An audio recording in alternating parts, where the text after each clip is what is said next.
Good afternoon or good morning or welcome. My name is Heidi Chapin. I'm an admission officer here at Whitman College, and I am excited to talk to you about all things Whitman. I'm going to introduce myself just a little bit. I grew up in a very small town in Northern California. I went to UC Santa Cruz, and I have been at Whitman for about 8 years and recently joined the admissions team. I am an adventurer and a gardener, and I love to explore all things outdoors. My intention with this session is to share as much information as I can with you and answer all of your questions so that you know what you need to know about Whitman. So let's start. This picture here that you're seeing is a central picture from our campus of students walking across one of the creeks that runs through campus, and it's filled with trees, which is fairly typical for Whitman as a campus in general. As you are exploring and investigating all the different colleges, I just like to mention that this is really a great moment for you. It's an adventure of the beginning of your adventure of a lifetime.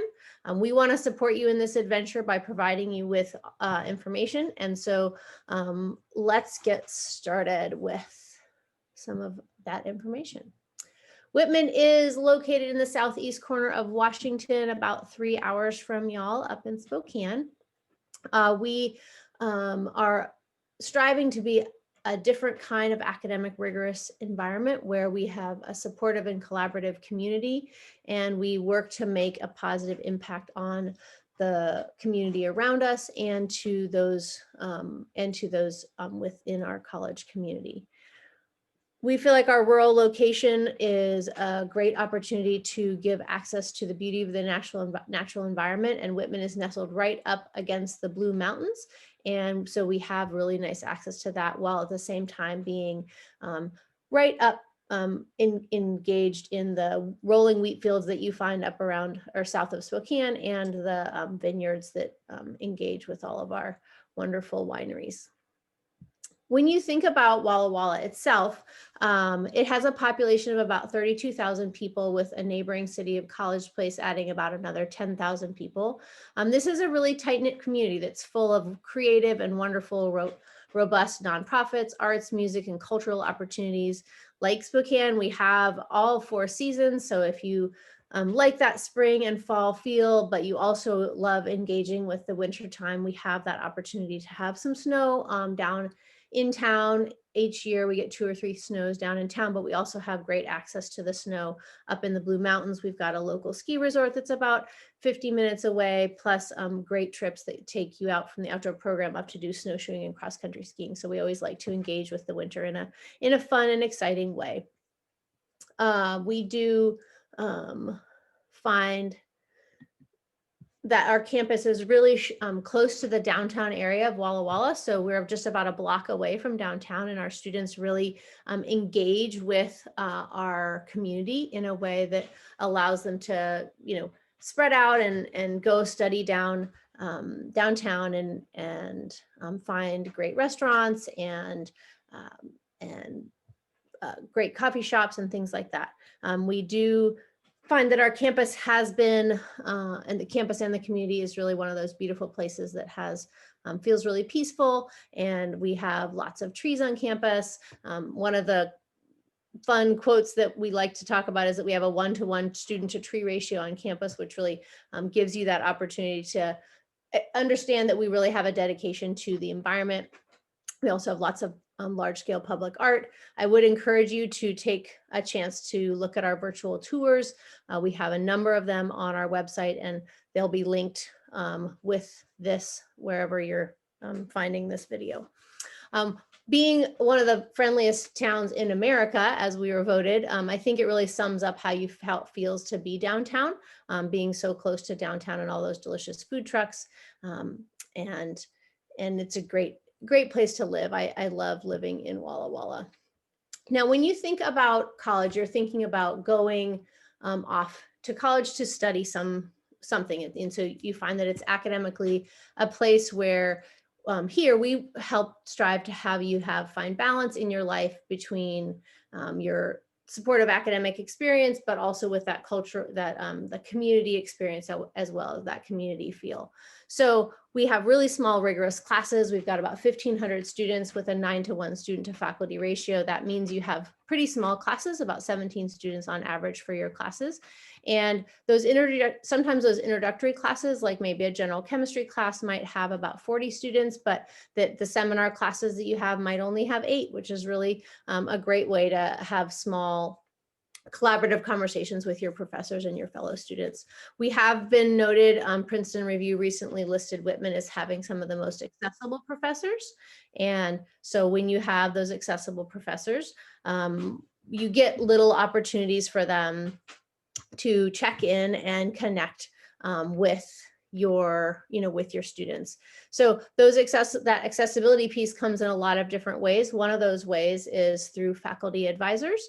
And with your faculty advisors, you have a pre-major faculty advisor. So as soon as you as soon as you are getting ready to register for your classes, you will find that that your faculty advisor will help you figure out like what your pathway is going to be, whether you're more on the exploratory pathway or whether you're wanting to engage in a pathway that is more that you're more directed, like you already know your pre-health or pre-law. They're going to help you navigate that initial year or year and a half of your classes. Once you declare a major, usually sometime in your sophomore year, you'll get a major advisor and you'll have other advising opportunities with them, and they'll help make sure that you are able to finish your major in those 4 years and make sure that you're on track for that. So really having really connected experiences with your professors in a structural way. I also like to point out, though, that our professors really like to engage with their students. So most of our professors, you're going to see them biking to work and walking around town. You're going to see them at the local coffee shops or at the grocery store. And they also invite their students to their houses. I know a geology professor who always invites all her research students for a big barbecue at her house. There's another professor who invites all the students from Minnesota to her house because she's from Minnesota. My husband and I, who both work at the college, he's works for the outdoor program. So we always have all of the outdoor program students over for dinner. So we really connect with our students, and it really makes for a supportive environment. In addition to faculty and staff support, you also have a student academic advisor who lives in your residence hall with you. And so they're the ones who are there for that after hours help that you need, maybe writing an essay, planning or signing up for classes or studying for finals. They're really there for you whenever you need them after hours. And they can also help direct you to our academic resource center, which has our disability support services, tutoring opportunities, and it's where you would go if you need accommodations for learning.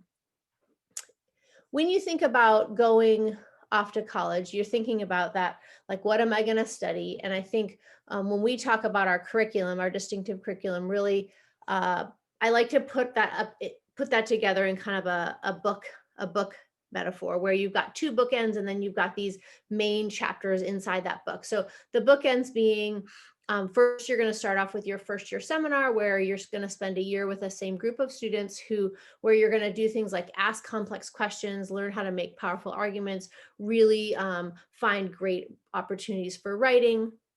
And then on the other side, you're going to do the senior capstone experience where you're going to either, finish off your time here with a big theatrical or musical performance or an art exhibit or a thesis or maybe a set of oral or written exams. But either way, no matter what your major, there'll be some sort of bookend on either side. So that's kind of the beginning and the end. And in the middle is the real heart of that work that you're thinking about. And so about a third of your coursework is going to be spent doing your distribution requirements. Distribution requirements include classes that really encourage you to explore all the different ways the disciplines overlap with each other and really encourage you to take advantage of your liberal arts education. So we're thinking about making sure you take something in cultural pluralism and fine arts and humanities and quantitative analysis and science. I have a great example of a student who went from being very excited about being a French major to taking a physics class during his distribution requirements and deciding, actually, I think I'm going to be a physics major. So really gives you an opportunity to explore. And then another third is going to, that second third of your book of learning is going to be spent fulfilling your major requirements. So that's like, once you decide I'm going to be a psychology or a biology or pre-law or pre-health, that pathway is going to help you figure out what your major requirements are going to be. And so then you'll take about a third of your classes in your major. And then the last third of this your curriculum, I like to call it your choice. You get to pick what fits there. And it's where you get to kind of say like, oh, I really liked thinking about psychology, or I want to take a few more art classes, or I'd like to be engaged in music. You can do a second major with this. You can do a minor. You can do research with your professors. And you can do things like off-campus studies. We have a really strong off-campus studies program that has about 88 programs in 45 countries outside the US, but we also have a lot of domestic experiential programs. So really kind of depends on what pathway you want to look at as far as what like meshes well with what you're studying, or some students choose to do their off-campus study in something completely different. And so there is room for that because of the way that the curriculum is designed. This is that time when you might do some research with professors. Some examples being like, I know a student who was on a boat in the Pacific Ocean when they discovered, by driving the robot down to the bottom of the Mariana Trench, they discovered a new species of fish. And then they were one of the authors on the papers for discovering a new species of fish, which is really super cool. So there's lots of different pathways for that that research pathway. And we do have about 45% of our students do participate in that off-campus studies that I was talking about. So a lot of our students during their junior year do choose to take a semester and go think about either something that pairs well with their major, or do something that's outside their major. One of the great things about our off-campus studies program is that your financial aid follows you. So it will be used to be able to pay for your off-campus studies program. So that really, we do that in order to really make sure that every student has the opportunity to be able to participate in that off-campus studies program if they would like to. So at this point, after thinking kind of about the big picture academics, I'm going to shift over to talking about campus life. And when we talk about campus life, I like to start by just reminding us that to be a successful student, right, to have that strong academic pathway, you really do have to have a support network around you so that you feel supported in your academic pursuits. And so we really use our campus life structure to help support every student being comfortable and being able to include feeling included and finding a place for that is their community. So it's our goal to create that diverse and inclusive community that cultivates that learning for every student so that they feel comfortable being here and being a successful student. And when I talk about diversity, I really like to talk about it in a way that includes both the diversity among people, but also diversity of ideas. We really strive to make sure that every person feels comfortable. Our Vice President of Diversity and Inclusion currently is working actively on developing new ways to connect all members of our community. And we do things like we have our summer fly-in program, which supports our first generation working class students by bringing them to campus early and for a fully paid pre-orientation program that allows them to, capitalize on the experience of getting a little bit of a head start on what that transition to coming to college. We also feel like this year with the recent protests and imperative call for civil rights work that we have been making real intentional efforts to create a more anti-racist environment here. And in doing that this year, we did a campus-wide book read called How to Be an Anti-Racist. And this is being supported throughout the year with follow-up conversations, really encouraging people to engage in this active pursuit of a more anti-racist community. In this pursuit of diversity, we have folks from 37 different countries and 45 different states. Most of our students do come from Washington and California and Oregon, but we do have a big mix, like all across the world and the country, of folks that come here. About 26% of our students are students of color, 8% are international students, and about 12% are students that receive Pell Grants.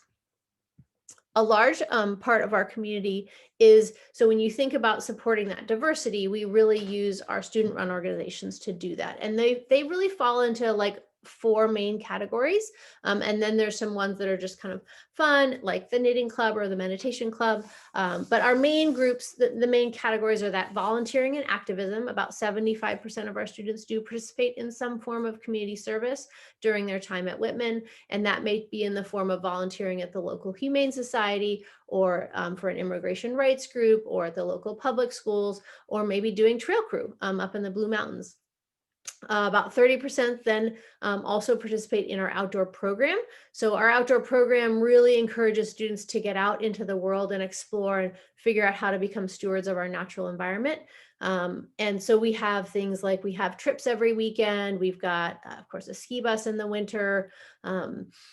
And then we have classes, and then we have clubs. So if you are interested in, learning how, you've never done something before, you want to learn how to cross country ski, or you want to learn how to kayak, or you want to learn how to rock climb, there's beginning classes for students to allow you to learn to do something new. With that, we also have a specific program that helps students be able to try something out. We have a $150 credit for every student so that they can go on trips without having to pay for them just to get started. So that really helps, I think, break down that barrier of really allowing any student to participate that wants to. We then have about 3 levels of athletics teams. We've got 17 Division III varsity teams. About 15% of our students are varsity athletes. And we have 8 club teams and about 9 intramural teams.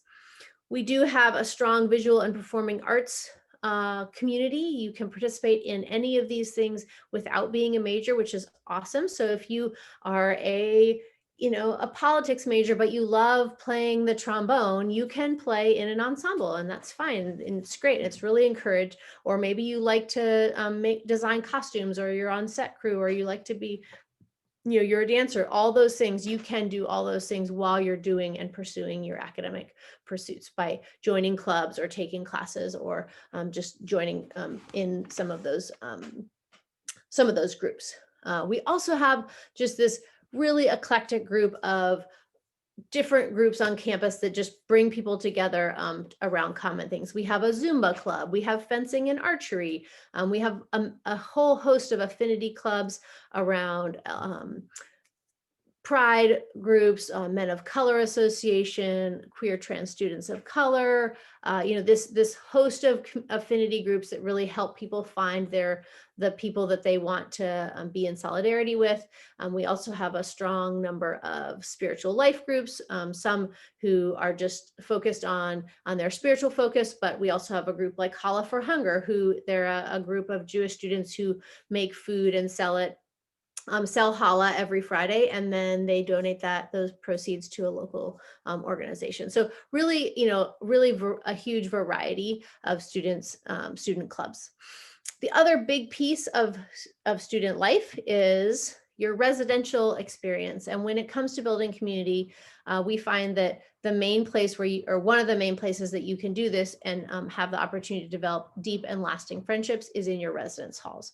We do have 8 residence halls on campus, and you are required to have, there's a 2-year residency requirement. So you'll live on campus for the first 2 years of your experience here at Whitman. Those larger residence halls are split into small sections. So you do have a connection, like a connected group within that residence hall. Each section has an RA that's in charge of making sure the social fabric is being built. So they have things like tea time and board games or trivia nights. And sometimes they even do whole section outdoor trips where they'll go on a sunset sea kayaking trip, or a sunset walk. We do have, in your sophomore year, you have some options on where you might live. You can branch out and try living in one of our interest houses. We have 5 different language interest houses where you would live with a native language speaker and a group of other students, and then focus on being able to speak that language during your off hours. We have an environmental studies, writing, Asian studies, a whole bunch of different interest houses where you can, if you have that focus, you can choose to apply to live in those places. We also have some Greek life on campus. About 30% of our students do participate in Greek life. That breaks up into 4 sororities and 4 fraternities. And when you get to your junior year, you do get to choose to live off campus if you would like to. So we have a 4-year housing guarantee, which allows you to stay on campus, but most students do tend to find a group of friends and live off campus. And so that might be in a small excuse me, that might be in a small cottage off campus, or a larger house broken up, or maybe you're going to be living in an apartment. So those are off campus, but they're not very far away. So typically our students live only about a 5 or 10-minute walk from campus. So pretty close. We do have a really beautiful new dining facility. It's called Cleveland Commons, and it really is a place to hang out. And I just love to go there. It has this beautiful natural light. There's all these different places like for your tables set up. So there's like little booths, and there's nice little nooks to study by yourself. And then there's big tables where you might have a big study group. The food is amazing. We actually have community members who talk about coming to campus for the food in our dining facility, because there's a lot of variety, right? So you can get sushi and pho, or you can get salad bar and grill, or of course you can find that American comfort food like mac and cheese and pizza. So that's still there, but it's all just really high end and high quality. So it's really lovely. Lovely food. It also has a lovely little coffee shop with pastries and cakes and all those yummy things that we need for our study breaks. We do have some really fun Whitman traditions that happen on campus, both in the residence experience, but also just in your day-to-day life. One of my favorite is our annual duck hunt, where there are rubber ducks hidden all over campus every day for a week, and pretty much the whole campus, from staff, faculty, staff, children, students, everybody participates, and you're just looking for these ducks, and they're hidden in and out of the buildings, and you can get prizes and register for raffles, and it's just super fun. Everybody loves to play. And then the other one the students really like to talk about is burritos in the wheat field, where students will get burritos from a local taco truck and then head out to the wheat fields, where the sunsets are amazing, and they just have dinner together out in the wheat fields. It's kind of standard fun for our students. The last main topic I want to focus on is our intention to help you from the moment that you start at Whitman all the way till the very end when you're about to graduate, right? You're going to college in order to further your future, right? And so we want to make sure that you have the tools and the tool set to launch your career effectively, whether that is going right into the workforce, or you're heading for graduate school or a fellowship. We want to make sure you have the appropriate set of tools to be able to make that transition. And so for us, that looks like having this amazing student engagement center where we have resume building and cover letter writing and interview workshops. Plus we have, it's like the focus area for where you're going to find your internships, find opportunities to do community service, look for opportunities for doing community fellowships, all of these things kind of all housed in one place. So you have kind of a one-stop shop for for your career pathway. And you get things like career advising. If you're like, I don't really know, I love studying this, but I don't know what that means for a career, you can sit down with a career counselor, and they will help you figure out what that pathway might look like, and then help you get partnered up with an internship. One of the great programs that we have for internships is that if you find this perfect internship that you're like, this is exactly what I want to engage in over the summer, but it's unpaid and I actually need to get a job. So, you're feeling this torn between this unpaid internship and maybe getting to do work. We have a Whitman internship grant, which actually pays you to do an unpaid internship. So you go do that unpaid internship. And prior to that, you apply for this internship grant, and it pays you $3,000 to be able to go do this unpaid internship. So it's a great partnership between the college and these opportunities outside of the college. Then that kind of wraps up like the bulk of my information session, but I want to talk lastly and kind of close out with just a conversation about admission and financial aid at Whitman. So we are a part of the Common Application. We take the Common Application, so you would apply through the Common App. We have 3 different deadlines. We have 2 early decision deadlines and then a regular decision deadline. Early decision is that decision that's a binding application. So that means that you are committing to come to Whitman if you're accepted, as long as the financial aid package meets your family's need. So if you really can see yourself as being part of Whitman community and you've done your research, then this is a great time to think about early decision. And those deadlines are November 15th and January 15th. Then we have our regular decision deadline, which is also January 15th. And that gives you that opportunity to continue to have a little bit of choice once you hear back from all the different colleges. The benefit of doing early decision, just so you know, is that we do have a higher admit rate for that group. So about 80% of our students who apply early decision are admitted, opposed to that 40% admit rate for regular decision applicants. We do try and get our decision letters back out to you in a pretty timely fashion. So for those early decision students, they're back to you in about 3 to 4 weeks. So, and then for our regular decision, we tried for about 6 weeks. So for regular decision, you're going to hear by the end of February, or maybe as late as early March, but that's still pretty early. As the big picture. And then just so that you understand, we like to spend a little bit of time talking about like what happens next. So once you turn your application in at those deadlines, we receive about 5,000 applications each year. Every application is read by 2 folks on our admissions team. So for y'all, I would be the first person to read your application, and then someone else would take a look at it as well. When we're reviewing applications, we are really looking at 4 main aspects of your application. We look at your application holistically. We're not just looking at numbers. We are looking at all the different pieces to kind of see, as a whole person, are you a good fit for Whitman? So the way we do that is we look at the rigor of your transcript and have that balanced with your high school report. So for example, if your high school offers, APs, we would expect to see that you are engaging in those AP and those rigorous course offerings at your high school. And then we're looking for you to have had a solid academic performance throughout your high school career. But we also look for trends, and we also look at students who, like if there's a blip in your transcript, like tell us about it. And there's a place for that in the writing section.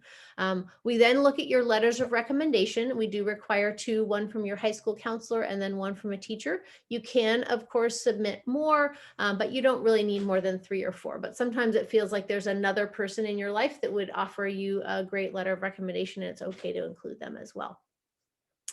We then look at that involvement and impact that you have on the world around you. And this is those extracurricular ideas. So that might be clubs or athletics or community service. But we also want to remind you that things like having a job or being involved in a faith group or taking care of extended family, whether that's siblings or, grandparents or uncles and aunts, that all is part of the way that you dedicate your time to your community. And we do encourage you to include all those different pieces that you're doing. And then lastly, we're looking at your essay, and we really want to see, this is our favorite part because we really get to know you through your essay. And so we encourage you to write about something that's really important to you, something that feels like you're passionate about. It could be the simple act of drinking coffee with your grandparent, or as complex as working to change the world. Both of those offer windows into who you are. So it really is important to talk about from your heart who you are and the things that make you tick. We do encourage you to use that additional information section if there's something you really want to share with us that you feel like would help us understand you as a person or help us understand some part of your application. And there is a COVID question on the application this year, which gives you just the opportunity to talk about how COVID has affected your education and how that might affect you.